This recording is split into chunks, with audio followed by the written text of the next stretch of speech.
One of the greatest things about Final Fantasy XIV, in my opinion, is that it allows players to enjoy it at the pacing and depth that they want, generally speaking.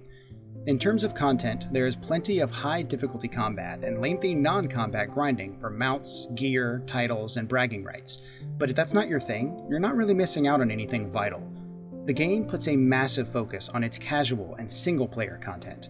The plot is lovingly crafted, and though it is admittedly inconsistent in terms of quality at some points, it's overall fantastic, and it's worth taking the time to play through and enjoy. Boss fights are fun and varied, and side quests allow for as much discovery and immersion as one feels like having. Even though you have the option to play every single class on a single character, the game doesn't try to force you to, though it does have incentives to reward you if that's your thing. Ultimately, I feel like Final Fantasy XIV is a Final Fantasy game first, and an MMO second. The game's top producer and director, Naoki Yoshida, aka Yoshi P, has even gone on record saying that he wants people to enjoy the game at their own pace, and when they start to get bored or run out of things they feel like doing, he encourages them to take a break and play other games. This despite the fact that Final Fantasy XIV is a subscription-based game, and if people stop playing, revenue goes down. The history of the world is much the same. We're given the lore we need to understand the plot and our role in it, along with the interesting nuggets found here and there through side quests or optional interactions. For most, that's enough, but if we want to go deeper, there is a wealth of history and lore about the world and its inhabitants we can research. Well, or you can just have your friendly neighborhood Lorekeeper do that research for you. The world we know in Final Fantasy XIV is called Hydaelyn, a name shared by the Mother Crystal that calls to us and guides our path. The world contains 3 major landmasses, and of those, the largest is the one made up of what are called the 3 Great Continents: Aldenard, Ilsabard, and Othard. The 3 Great Continents include land reaching from the polar north, almost to the equator. The continent of Aldenard and the myriad of small islands around it are what is referred to as Eorzea, which is where we spend most of our time in the game. The primary nations of Eorzea are the city-states of Gridania, Limsa Lominsa, Ul'dah, Alamigo, Sharlayan, and the Holy See of Ishgard. Far northwest of Aldenard lies the Northern Empty, a massive body of water almost entirely devoid of islands, except for 2 major chains. The first, to the north, is the archipelago known as Airslant, meaning First Land, named by the Seawolf tribe of Rogadin who originated there. The second chain, more to the west, is home to Old Sharlayan, the nation from which settlers came to Aldenard and formed Sharlayan long ago. South of Eorzea, the seas are filled with countless small islets. These small islands enjoy very pleasant conditions, aside from the occasional tropical storm, and enjoy robust trade with Eorzea. These islands are the origin not only of the Lalafell race, but also Arcanima, the school of magic used by Arcanists. Northeast of Aldenard, the continent Ilsabard is said to have some of the harshest environmental conditions in all of Hydaelyn. Until about 50 years before the start of the game, the people who lived there spent most of their effort and resources just trying to survive, and societal growth was slow. That is, until the Magitech Revolution. The power of Magitech allowed the people of Garlemald in the harsh and icy north to grow into the powerful Garlean Empire, quickly conquering nearly all of Ilsabard and spreading out into the more fertile, comfortable lands of Aldenard and Othard. Alamigo has been under Garlean control for close to 20 years, and the city-state of Sharlayan has been abandoned. Its people fled for fear of the encroaching imperial threat. South of Ilsabard lies the great sea called the Bounty, filled with small island nations and civilizations that have managed to flourish independently. The largest landmass in the Bounty is called Thavnir, home to a city-state that has existed for thousands of years, Radz-at-Han. This city-state is known to be the birthplace of modern alchemy, and despite not having much of a military, they managed to secure a non-interference treaty with Garlemald, allowing them to keep their independence. However, it's believed that this treaty was only formed so that Garlemald could still have the capability to trade for Eorzean goods. After Garlemald started trying to invade Eorzea, trade naturally stopped, but both Eorzea and Garlemald still trade with the city-state of Radz-at-Han, allowing goods to continue to flow. Further east is the continent of Othard, which, like Eorzea, also includes countless islands in addition to its primary landmass. Othard and Ilsabard are connected geographically, but the area between the 2 continents is filled with unpassable mountains and vast wastelands, and due to the distance, it's never been very common for travel to happen between Aldenard and Othard by sea, which meant Othard stayed pretty isolated as it developed. This changed in the past 20 years with the advent of airship technology, which made it far easier for trade and societal interaction to occur between Othard and the outside. Unfortunately, this also prompted the Garlean Empire to invade this prosperous land, ripe for the conquering, and it wasn't long before Doma and Dalmasca, the primary nations that exist in Othard, were claimed by the Empire. So, we have plenty of information about the lands and peoples of the three great continents, but there's not as much information about the other two landmasses. In the southern equator of the planet, the second landmass, called Mericidia, exists. Due to a brutal war some 5,000 years ago between the ancient peoples of Mericidia and the Allagan Empire, much of the land there is uninhabitable. Those areas which have been repopulated are home to extremely reclusive folk who are nearly always inhospitable to outsiders. In fact, those trying to visit Mericidia by either air or sea have been attacked on sight and either killed or forced to flee. As a result, we really don't know much about the southern landmass because no one has been able to research it. We don't even have solid information on the current geography, much less the people and nations of it. And lastly, far, far to the west of Eorzea, lies the third landmass, commonly called the New World by Eorzeans. It was found by an adventurer from Linza Lominza named Ketan Ram about 80 years ago, and it took 2 months of near non-stop sailing to get there. Ketan Ram managed to establish solid relations with the local people, the nation of Mamul Ja, and was allowed to explore the land and bring home several species of plant and vegetable that are now commonplace in Eorzea. Despite the distance, more and more Mamul Ja mercenaries have been migrating over to Eorzea, hoping to turn a profit from the ongoing unrest between the civilized Eorzeans, the local beast tribes, and the Empire. Blue magic originated from the New World as well, but this was only very recently brought over to Eorzea, and it hasn't become very widespread. The timeline of Heidelin's history is characterized by elemental calamities which cause short periods of chaos and despair, known as umbral eras, followed by longer periods of growth and prosperity, known as astral eras. Eorzean historians agree that modern history begins with a period of time called the First Umbral Era. We're not exactly sure how long ago this was, nor do we know the specific details of the first calamity that began it. Going by various religious texts, poems, and songs, historians believe that the time before the First Umbral Era was a time of rampant creation and experimentation by creator deities of some form or another, which ended with the first calamity and the appearance of mankind.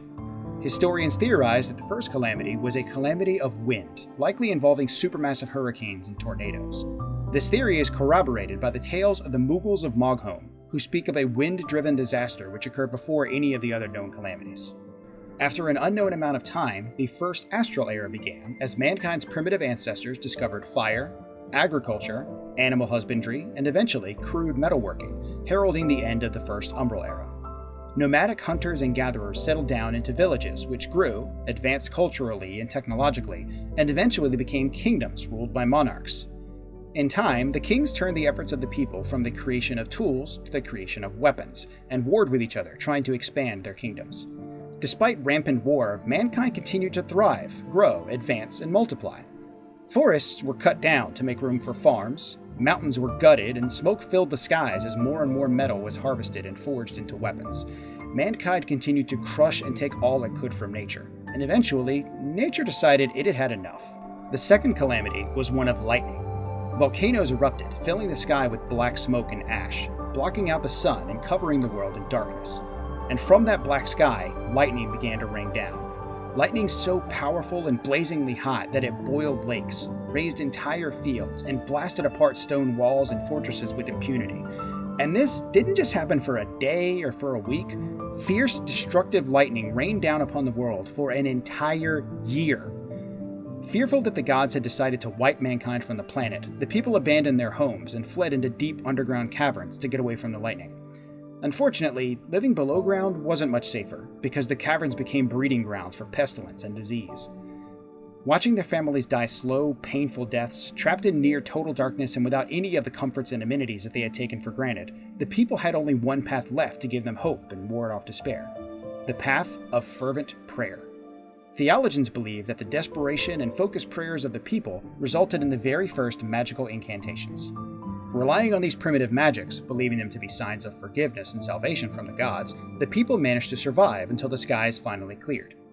Emerging to a changed world, those who showed greater skill in the mysterious powers that had kept the people alive were elevated to places of power and respect. Charismatic leaders convinced the people that the suffering and loss of the past year was the result of the gods' wrath against the faithless kings and their avaricious hearts, and that only through faith and prayer could the world be saved. These leaders organized their followers into the first religions. Kingdoms were overthrown and replaced by theocracies, populated by people eager to live their lives in service to the gods and prove themselves worthy of being spared and allowed to flourish.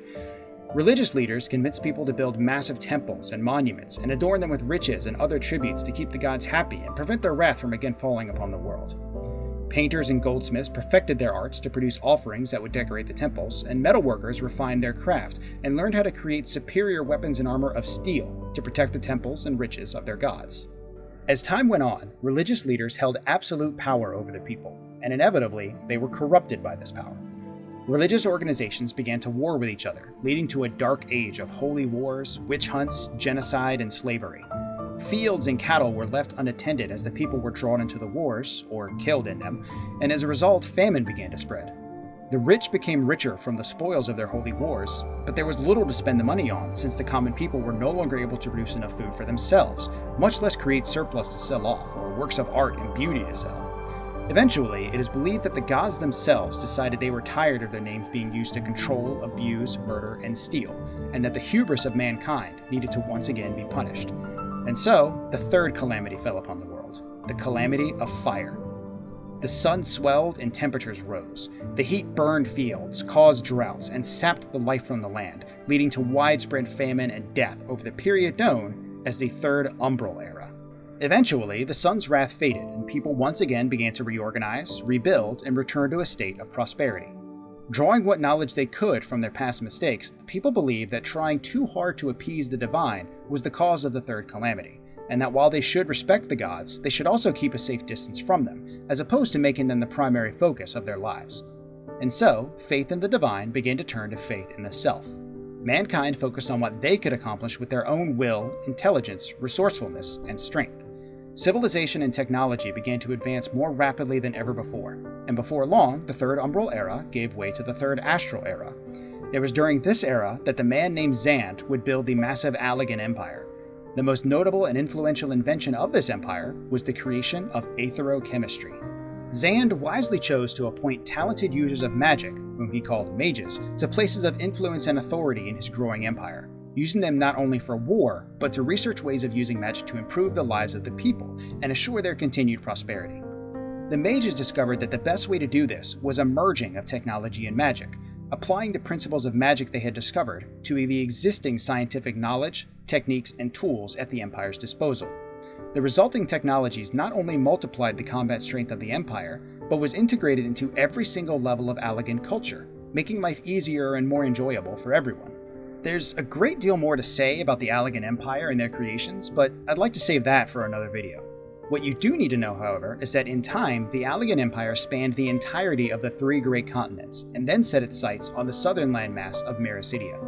Mericidia was, at the time, under the dominion of the dragons, and home to no small amount of prosperous and powerful native peoples. Faced with the threat of the Allagan Empire's invasion, the peoples of Mericidia banded together under the common leadership of the dragons, and proved they would not be easily conquered. The Dawnworm Bahamut of the First Brood, ruler of the southern skies, was instrumental in keeping the Allagan Empire at bay. That is, until their aetherochemical bioweapons managed to overpower and destroy him. Wrought with grief, the Duskworm Tiamat, wife of Bahamut, led the remaining lesser dragon horde in performing a ritual to summon Bahamut back from the lifestream, returning the dragon to life as a deity more powerful than ever before.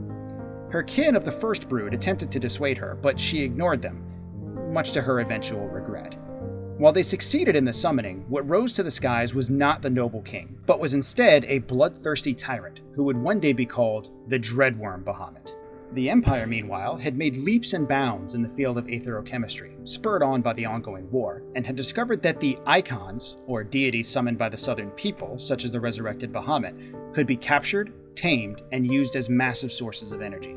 Eventually, Bahamut himself was captured and imprisoned, and Mericidia fell to the Allagan Empire, which now stretched across all of the known world, since at the time, they hadn't found what we now call the New World, far to the west.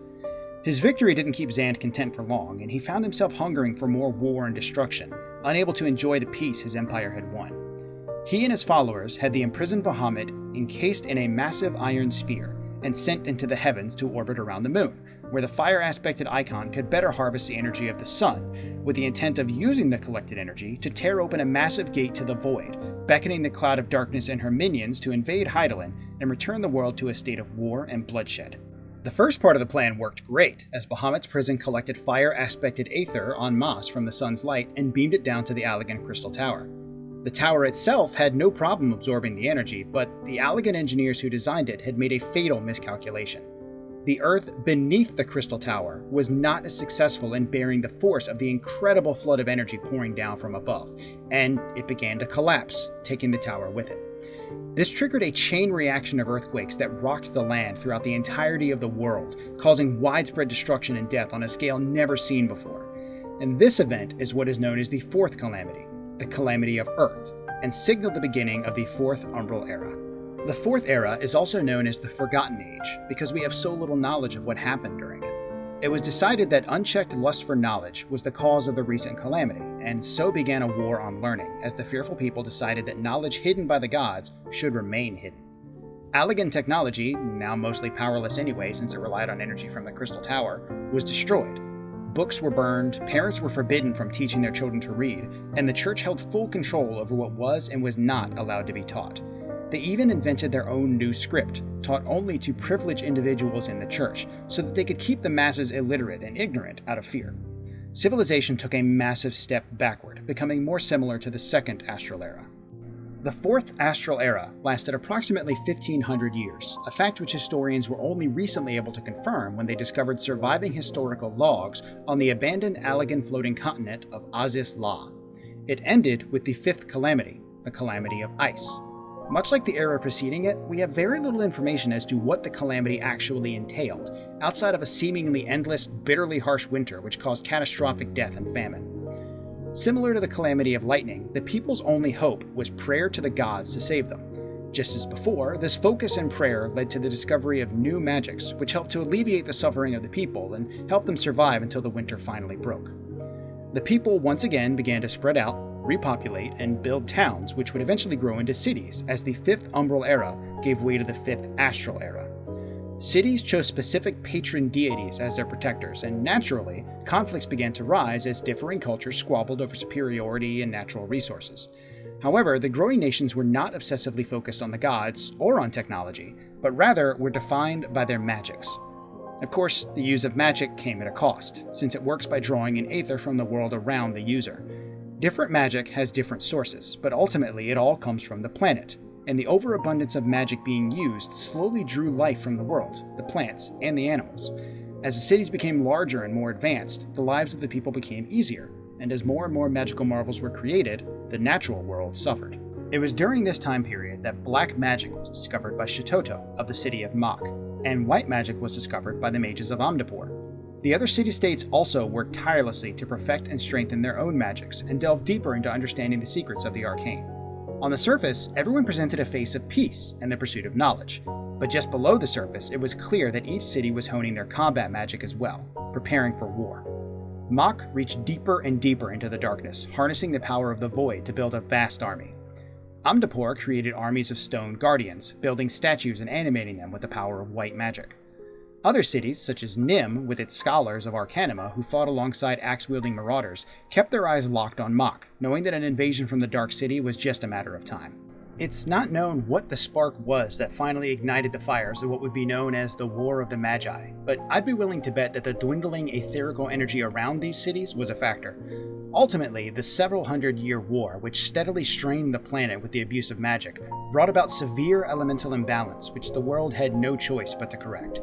Thus, the Sixth Calamity occurred, the Calamity of Water. Seas and rivers rose in massive floods and destructive tsunamis, drowning the civilizations of Mach, Amdapor, Nim, and all the others. Fertile fields were reduced to rocky, barren lands or salted swamps unfit for agriculture even as the waters eventually receded.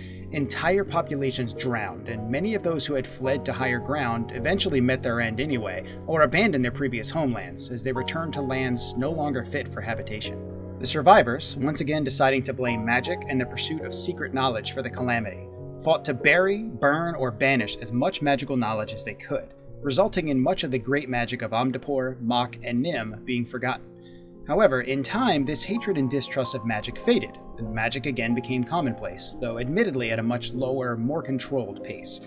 Some magics were rediscovered, such as the arcanima used by the Arcanist of Limsa Lominsa, which was discovered independently and is quite different from the arcanima of Nim. It was during this 6th astral era that the city-states of Eorzea we know today were formed. Guilds were created to ensure the prosperity and preservation of various workers and warriors and provide mutual benefit to the people of the realm. This era, as far as Eorzea is concerned, was an era of diplomacy, with political alliances formed quickly as necessary to continue the peace, or at least it became so after some early conflicts. It was also during this era that Solus Zos Galvus crowned himself the first emperor of the Garlean Empire, quickly expanding his influence to conquer and assimilate nearly all of the lands and cultures of Ilsabard and Othard. The empire tried to expand into Eorzea, and while it was successful in claiming Alamigo, the united resistance of the Eorzean city-states, combined with the threat of Eorzea's primals, managed to lock the war into a stalemate, forcing the Garleans to pull back to Alamigo and fortify their positions there. The beast tribes of Eorzea had learned the art of summoning from a mysterious shadowy group called the Asians, and had begun deploying the art with great fervor, summoning their deities again and again. When a primal was defeated, its worshippers would simply gather more crystals and summon them again, a process which resulted not only in powerful enemies that never truly died, but also damaged the planet due to the high amount of ether required to summon them. A permanent answer to the primal problem was needed, both by the Garleans and the Eorzeans themselves. It was the Garleans who settled on a plan first.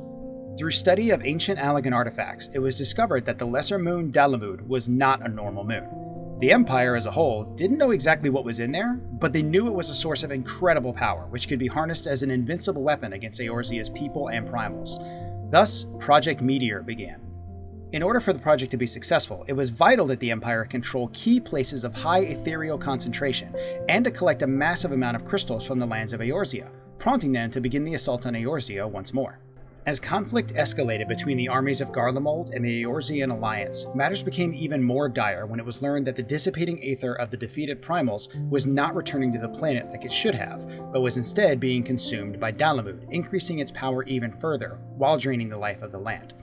Louisoix Labeur, a Charlayan sage and founder of the Circle of Knowing, had been working to address the various threats facing the planet, including the primals, the Empire, and the Asians.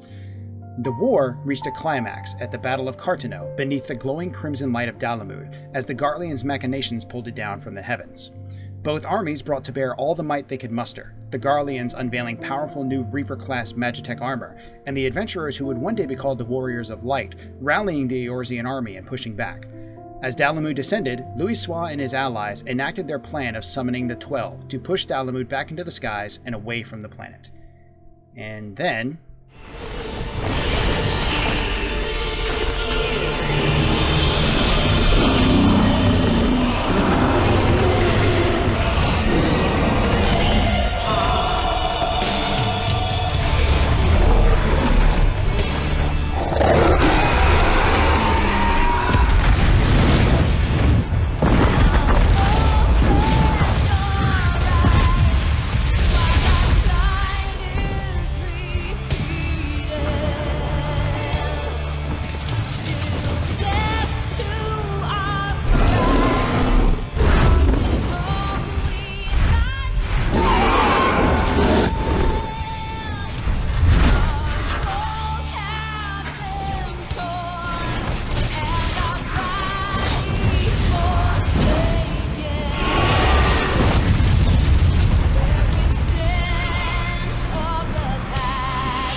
The seventh umbral calamity fell upon Hydaelyn.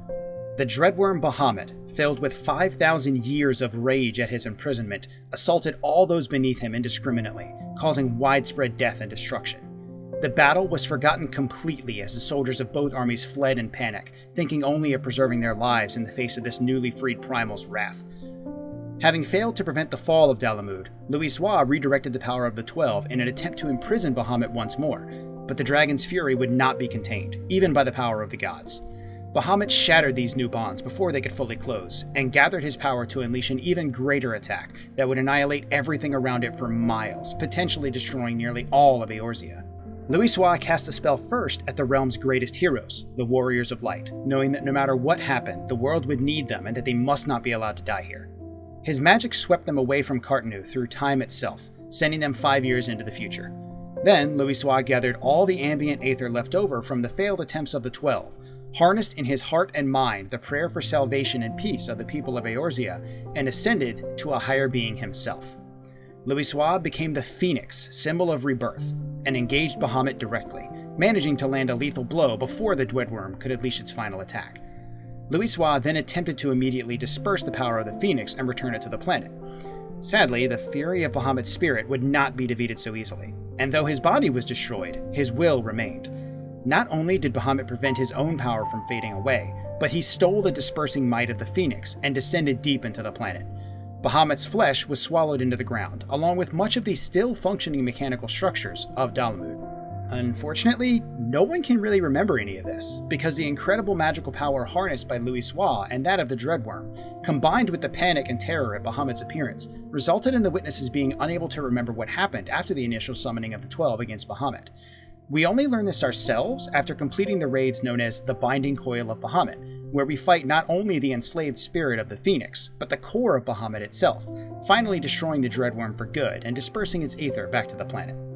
Mind you, we almost didn't survive long enough to do so ourselves, because if Louisoix's magic hadn't teleported us, the Warrior of Light, into the future, Bahamut likely would have destroyed us at Cartano. That's right, our player character is one of the Warriors of Light who were instrumental in preventing the Garlean Empire from crushing the Eorzeans outright with their superior cohesion, discipline, and Reaper-class Magitech armor, which is a fact not lost on those who played FF14 before A Realm Reborn and saw these events play out firsthand. No one remembers who we are, which is why at the start, we are a lowly adventurer and must prove ourselves to the realm. And that's where Final Fantasy XIV, A Realm Reborn, begins, in the 5th year of the 7th Umbral Era, 5 years after the 7th Umbral Calamity that was Bahamut nearly annihilating all of Eorzea.